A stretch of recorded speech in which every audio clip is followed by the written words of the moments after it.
दोस्तों नमस्कार। फिर से एक आईपीओ का रिव्यू आपके लिए लेके आया।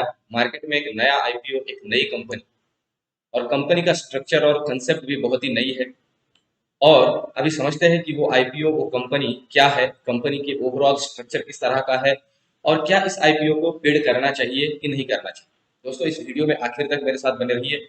मैं संदीप जोशी आप सभी लोगों का स्वागत करता हूँ आपके अपने YouTube channel market with financial training centre.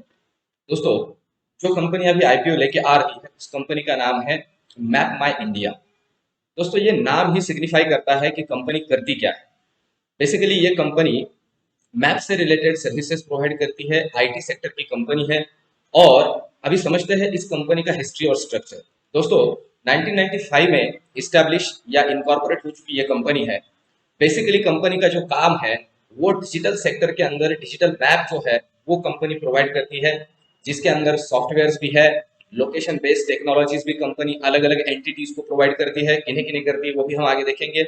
और कितना एरिया कवर करती है ये कंपनी ओवरऑल इंडिया में, जो जियोग्राफिकल एरिया मैप के लिए, तो near about 6.29 million kilometre.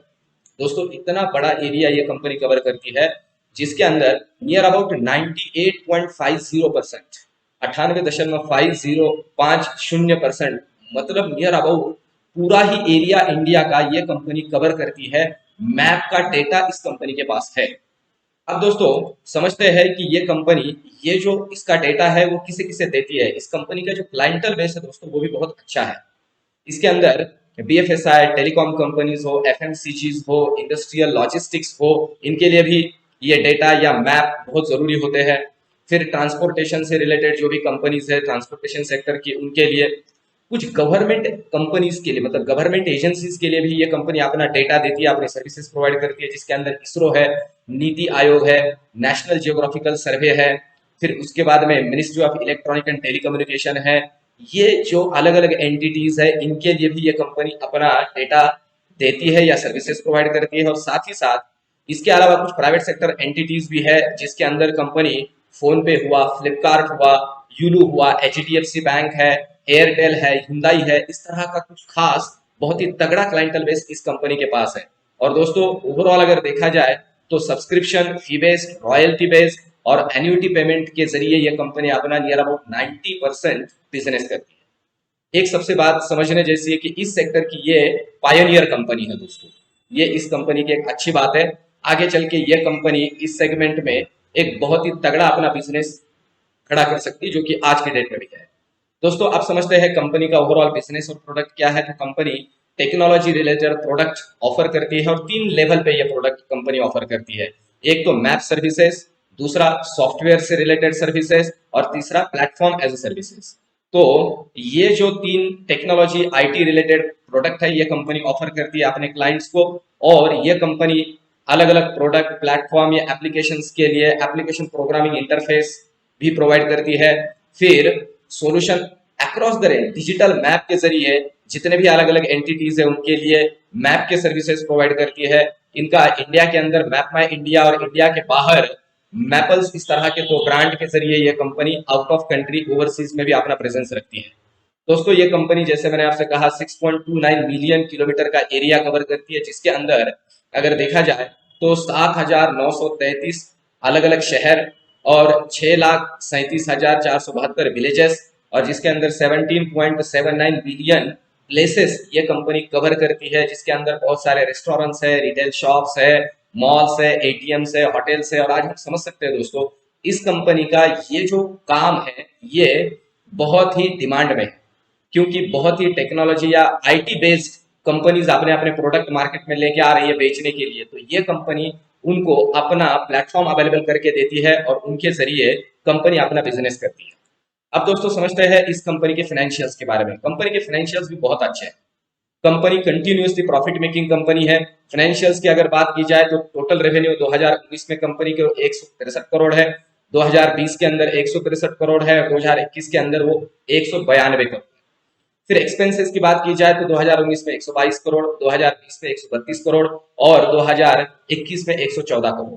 Profit after tax की बात की जाए तो कंपनी प्रॉफिट कर रही है कंटिन्यूसली 2019 में 33 साढ़े 33 करोड़, 2020 के अंदर 23 करोड़ नियर अबाउट, और 2021 के अंदर नियर अबाउट 59.5 करोड़ का कंपनी प्रॉफिट शो कर रही है। तो overall continuously profit making company है, एक अच्छा स्ट्रक्चर है। अब समझते हैं आईपीओ के डिटेल्स के बारे में दोस्तों। ये आईपीओ 9 दिसंबर को खुल रहा है, परसों के दिन, और 13 दिसंबर को बंद हो जाएगा।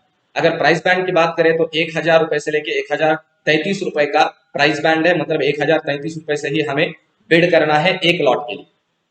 ये कंपनी 100% ओवर सब्सक्राइब होने वाली है दोस्तों। तो एक ही लॉट के लिए इसके अंदर बिड करना बनता है। और मैं फिर से एक बात सजेस्ट करूँ आपको, हर एक फैमिली मेंबर के नाम से एक लॉट के लिए इस आईपीओ को बिड करना बनता है। अगर किसी का डीमैट अकाउंट नहीं है तो डिस्क्रिप्शन में मैंने अकाउंट ओपनिंग का लिंक दिया हुआ है। अब समझते हैं ओवरऑल लॉट साइज। तो 14 शेयर का एक लॉट है। 16 दिसंबर को अलॉटमेंट फाइनलाइज होगा, आपको शेयर मिले हैं नहीं मिले आपको समझ में आएगा। 17 दिसंबर को आपके पैसे रिफंड हो गया अगर शेयर नहीं मिले तो। 20 दिसंबर को दोस्तों डीमैट अकाउंट में शेयर क्रेडिट होंगे, और 22 दिसंबर टेंटेटिवली आईपीओ का लिस्टिंग डेट है, उस दिन आईपीओ स्टॉक एक्सचेंज पे लिस्ट हो जाएगा। 14,462 रुपए का एक लॉट है, और 1,88,006 रुपए का टोटल बिडिंग आप 13 लॉट के लिए कर सकते हो, पर वो करना ही नहीं है क्योंकि ये आईपीओ आराम से सब्सक्राइब होने वाला है, एक ही लॉट के लिए बिड करना है। अब समझते हैं ग्रे मार्केट प्रीमियम दोस्तों। कितना प्रोबेबिलिटी है कि ये आईपीओ हमें लिस्टिंग गेन के तौर पे कितने पैसे दे सकता है। आज की डेट में जब मैं ये वीडियो बना रहा हूं, ग्रे मार्केट प्रीमियम चल रहा है दोस्तों 650 रुपए का, जो कि एक अच्छा ग्रे मार्केट प्रीमियम है। वैसे देखा जाए तो 50% से भी ज्यादा है। तो ये ग्रे मार्केट प्रीमियम में चलने वाला प्रीमियम ऐसे ही बना रहेगा, ये प्रोबेबिलिटी है, क्योंकि मार्केट का मूड भी अभी चेंज हो चुका है। तो अब मेरा ओपिनियन इस आईपीओ के लिए क्या करना है दोस्तों। मेरा ओपिनियन है इस आईपीओ के एक लॉट के लिए हर एक फैमिली मेंबर के नाम से बिड करना बनता है। ये आईपीओ मेरे पॉइंट ऑफ व्यू से 30 से 50% का लिस्टिंग गेन हमें दे सकता है। मैं इसे आपको लिस्टिंग गेन के लिए भी और मिड टू लॉन्ग टर्म के लिए भी बाय करने की सलाह दे सकता हूं। तो दोस्तों, ये आईपीओ का रिव्यू आपको कैसा लगा मुझे कमेंट में जरूर लिखिए। इस चैनल को सब्सक्राइब नहीं किया तो सब्सक्राइब कीजिए, आपके दोस्तों को परिजनों को इसे शेयर कीजिए। मिलते हैं अगले वीडियो में, तब तक के लिए